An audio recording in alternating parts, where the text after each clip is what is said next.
Welcome to Saturday versus Sunday. I'm John Barbin. I want to cover the Texas and Ohio State game. Unfortunate, so Ohio State got the win, so they get the shirt, and unfortunately, Texas, we got to go horns down on the wall. What man, was this ever a terrible game to watch? It was just a slog. I'm sure Ohio State fans probably enjoyed watching it. It's encouraging that their first time starter Julian Sayin gets the win in such a huge game. My pregame thought was only because Arch Manning has been on the field a bit more than Sayin. I thought he might look like the more experienced player, but in this case, Sayin maybe looked like the more experienced player. But man, this was a slog. This was a difficult game to watch.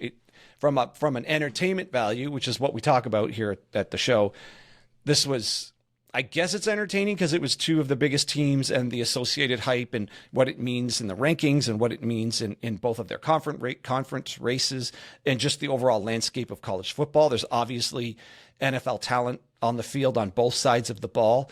But Jesus Christ, this was not an enjoyable watch at all. And so the game just ended, so it's kind of fresh in my mind here. But when you review the play chart, the play-by-play chart, you realize how, God, this was a slog. So this is what it looked like. Here we go. First quarter, Texas, 9 plays, 33 yards, turnover on downs. Ohio State, 4 plays, 9 yards, turnover on downs. Then Texas, 3 plays, 4 yards, so it's getting worse, punt. Ohio State, 6 plays, 17 yards, punt. Texas, 3 plays, 3 yards. They're getting even worse, punt. Then coming out of the gates in the second quarter, Ohio State goes on a 13-play, 80-yard drive. Out of nowhere, all of a sudden they have an offense. They can actually move the ball downfield here, and then we go 7-0, which turns out to be almost an insurmountable number in this game. Oddly, Jeremiah Smith dropped 2 of the first 3 balls thrown to him, and neither coordinator for at least most of the first quarter looked like they were calling the game to win. It looked like they were mostly calling the game to keep it close or to just be conservative, or they didn't trust their QBs to push it downfield, or the defenses were taking everything downfield away and they didn't trust that they had players that could separate. I find that hard to believe with Ohio State and specifically with Smith, but all of their receivers are good, and I would at least give them a chance downfield, but man, they just were not doing that at all. These offensive play calls just look like run, pass, run, pass, run, bubble screen, run, bubble screen, just stuff behind the line of scrimmage, just nothing downfield. You could easily get the sense both coaches just hoped the game was within a score by the fourth quarter. That looked like how they were calling this game. But so to continue here in the second quarter, so Ohio State breaks the pattern, actually goes on an 80-yard drive for a touchdown. Then we're right back into the pattern. Texas, 8 plays, 21 yards, punt. Ohio State, 6 plays, 21 yards, punt.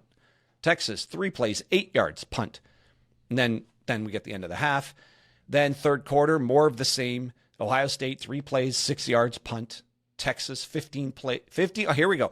Now this was key. Texas finally puts a drive together, 15 plays, 70 yards in the red zone, turn it over on downs. And this was, and then after that, Ohio State, 3 plays, 7 yards, punt, and then Texas, 3 plays, -2 yards, interception. So the third quarter was just a slog to watch. It looked as though on that 70-yard drive that Texas was finally answering here, and they just could not get it done in the red zone. Arch Manning looked tentative. He had time in the pocket. And many times, if there was an open receiver, or at least a receiver that he chose to throw to, in many cases, he just missed him. So his accuracy definitely was off. You kind of expect it to be better than that, or at least I would have expected to be a little bit better than that. But in some cases, he just missed his guy in a few cases. And in some cases, his guys just couldn't catch the ball. Now, I get that these defenses are really good. Caleb Downs is probably the best defender in the country, and Ohio State's corners looked pretty good. So it didn't look like there was a lot of room out there for any of the receivers.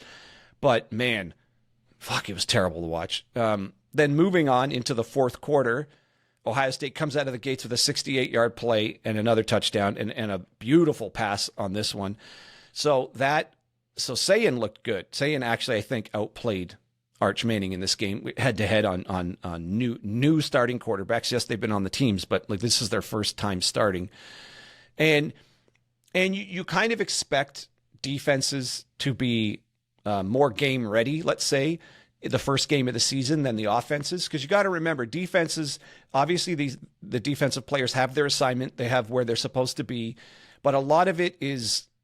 Part of it's based on hustle, part of it's based on skill, part of it's based on knowing where you're supposed to be. But the defense doesn't have like intricate timing involved with how the defense is supposed to play. It's defense is read and react. No, even your man zone, whatever you're doing, you're reading and reacting to what's in front of you. Whereas the offense mostly functions on timing. Like a receiver has to come out of his break and be at a specific mark on the field at the same moment the QB hits his back foot on his drop. And all of that's when an offense is running in sequence. So it's reasonable that since the offense functions more on timing and everyone, all 11 players having the exact timing, it's reasonable that it takes a game or two for the offense to start gelling, or even throughout a game to start gelling. And that defenses of this caliber are just ahead of the offenses. And that was super clear today. Both defenses were completely overwhelming these offenses for most of the game. The running games didn't look that good. Now we're going to get into the numbers. Ohio State's offense was actually just awful this game. It was pathetic, and it was the turnover and only 2 drives that were the difference in this game. Otherwise, Ohio State, Texas outgained them by 100 yards. So there's lots to clean up on both teams here. Now, good for getting the win. This is an enormous win for Ohio State, but man, that offense just looks terrible. And more of the same in the fourth quarter. Texas turns it over again on downs. Ohio State then just couldn't really move the ball at all. It was 5 plays, 11 yards, punt. Then finally Texas goes 4 plays, 60 yards. Most of those 60 yards are on the big pass, the touchdown pass. Then Ohio State again, 3 plays and out. And when Texas finally got the ball back with, 3 and change minutes left, it looked like the stage was set. And they just could not get it done on that critical fourth down on that last Texas possession. He had an open receiver, and he just missed him. He just threw it behind him. And that was almost a microcosm to me, or the story of the game, on the unfortunate execution or lack of execution of the Texas offense in this game. So they had opportunities, and they just missed them. And if we go over to the box score here, well, let's go to the team stats for a second here. This might surprise you that Texas outgained Ohio State 336 yards to 203. That is pathetic on Ohio State. Their third down efficiency was 3 of 12. They won the time of possession battle and only had 200 yards. If you like offensive football, this was not the game for you. On the other hand, I think both teams can feel pretty comfortable about their defenses. If we are to believe, okay, so go with me on this one. If we're to believe there's truly like a national championship level talent on both of these offenses, if we're to believe that, then these are completely national championship level defenses if they can make both of these offenses look this inept. Ohio State only had 77 yards rushing. That's just pathetic. And 126 yards passing. The only way they could win this game with that bad of offensive output and only putting up 14 points is Texas, even though they outgained them, just could not convert on fourth down, and in critical positions in the red zone. They just could not convert in the red zone, leaving points on the board. So this is always the question. And I don't know what the calculus is for coaches in these tight games. My tendency, just as a fan, if one of these was like my team, I hate the idea of being in the red zone and leaving points on the board. Like, I don't see what the problem is of getting 3 points and then getting another 3 points. Like, that's, I know it's not, if you're down 14-7, three points, that theoretically it takes 3 more possessions if you go 3 points, 3 points, 3 points. But if you're holding them to just a couple of scores, you're going to get 9, 10, 12 possessions in a game. you can field goal your way back into a game that's this close when both offenses are this inept.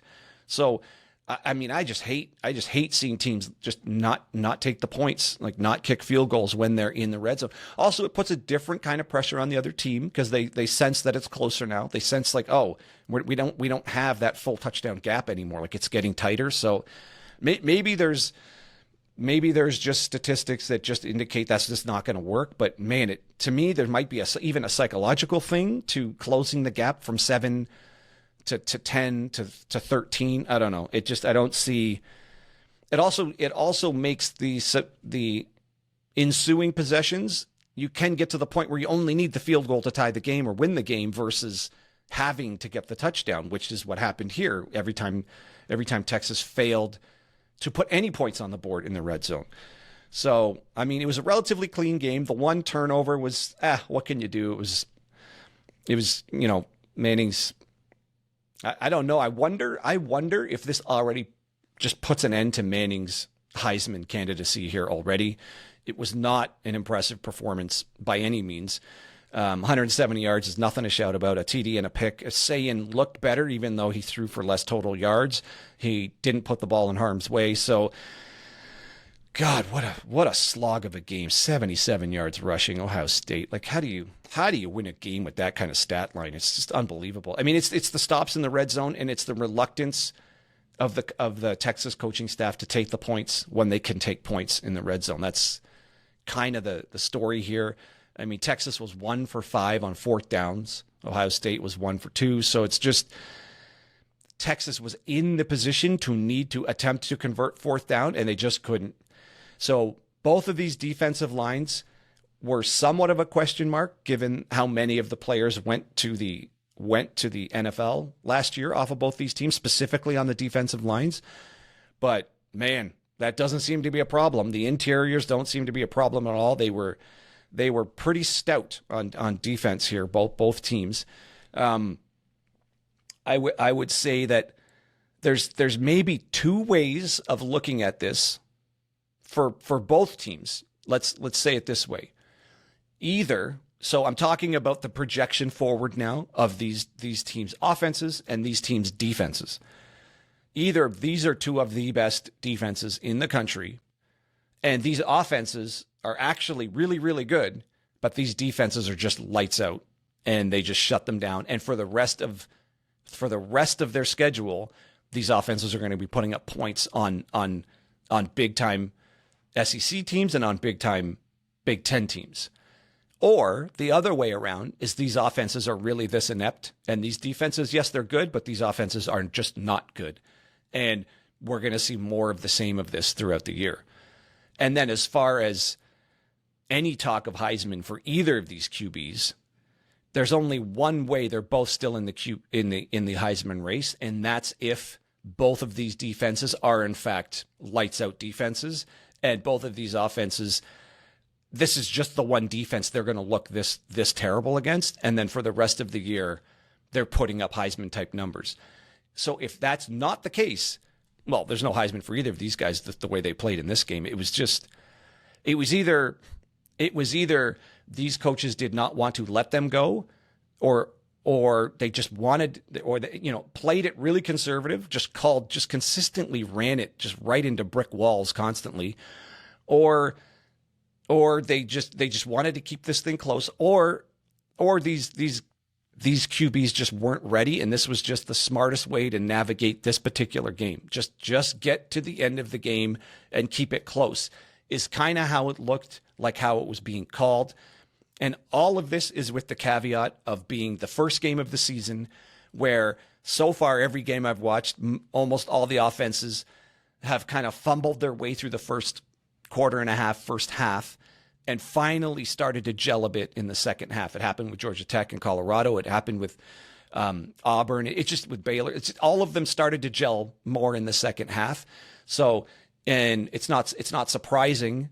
It's not surprising that this is what's happening with these teams, specifically because this is the first year both of these quarterbacks are starting, like fully the starter. And it's reasonable that it takes time. They also, both of these teams lost a ton of players on the offensive line too. So there's lots of people are sorting it out. And college football is unique in that there is no preseason, and you sort it out in the regular season. And in this particular case, you happen to be sorting it out against both of them are sorting it out against the national championship contender, which is kind of a weird way to be sorting out your offense. And like I said, it's the offense that typically is sorting things out more so than the defense at this stage of the season. So it's reasonable the offenses looked as clunky as they did. But man, there is a lot of work to do on both of these teams on offense. Ohio State gets a total signature win out of the gates here, and the Longhorns, that was just not a good looking game. It was just an ugly game on both teams. If you like just hardcore defensive football, this was in your wheelhouse. This looks like I don't know what year it was, 09, 08, 06, LSU versus Alabama, like these 9-6 games. That's kind of how this felt. I mean, I don't know if anyone expected such a low scoring game. I didn't know which way it would go. I wouldn't be surprised who won. It's this fine. It went this way, but yeah, there's work to do. Lots of promise with Sayin. I don't think this writes Arch Manning off as a bad quarterback or anything. It just was you're up against an amazing team and you just didn't get it done. That's all there is to it. You just couldn't get it done. The one thing that I thought, again, I don't want to do this whole I know better than the coaches, but in the second half when Texas came out in the hurry up, boy, that looked different. The offense all of a sudden could move the ball. And I'm surprised that he didn't just stick with the hurry up more and let the game slow down on some of the other possessions. It just looked like that was the clear strategy that started to get some momentum going for the Texas offense. And they were finding ways to get the ball down the field, just move the ball consistently as soon as they went to hurry up. Maybe it's too bad he didn't try the hurry up sooner, but I guess, again, it's first game. They're sorting things out. And the game's still close, so I guess you don't want to risk things. I guess selfishly as a fan, I just wanted a bit more fireworks, and just watching these run games just run into a wall here. It's weird though. Like Texas, I guess, started really getting some more chunks in the second half. 166 yards rushing is not bad, but man, Ohio State 77 yards rushing. That's pathetic. That's got to improve. And again, I guess the one thing you can say is these are good defenses. We're not yet going to be able to tell how good they are. That will reveal itself throughout the year. But my guess is they're pretty goddamn good. And these offenses probably aren't this bad, and they're going to improve, and they're going to have to, because this type of offensive output ain't going to win a whole lot of games throughout the season for either of these teams. Yes, Ohio State got the win, 200 yards, 77 yards rushing. Most of the time, that's not getting you a win. So, big time game is sort of like a slog to watch, but man, I'm so glad college football is back. And I'll still take kind of an ugly offensive game between these two teams every day of the week over anything else on TV. So we're glad we're back, and we're going to move on here and cover some of these other games as they unfold. This game literally just ended, so I wanted to get this out. Let me know what you think in the comments. Did I touch on the main points? I know we could talk ad nauseum about this game. I don't want to get into bullshit like penalties and stuff like that. I thought it was a pretty well officiated game. But yeah, let me know what you think in the comments. Did you enjoy this one? Like, other than Ohio State fans, did you actually enjoy this game? And if you're an Ohio State fan, do you have the same concerns that I'm guessing you do, given how bad of an offensive performance this really was? Let me know. And if you're still here, I totally appreciate you being on the channel. I know I've got a tiny little channel here, and there's not very many people watch. I'm trying to grow the thing. It's only my second year here, so I totally appreciate if you're still watching. And if you do like it and you've got a moment, maybe maybe subscribe. Anyways, so that's all I got for this one, and we'll catch you later.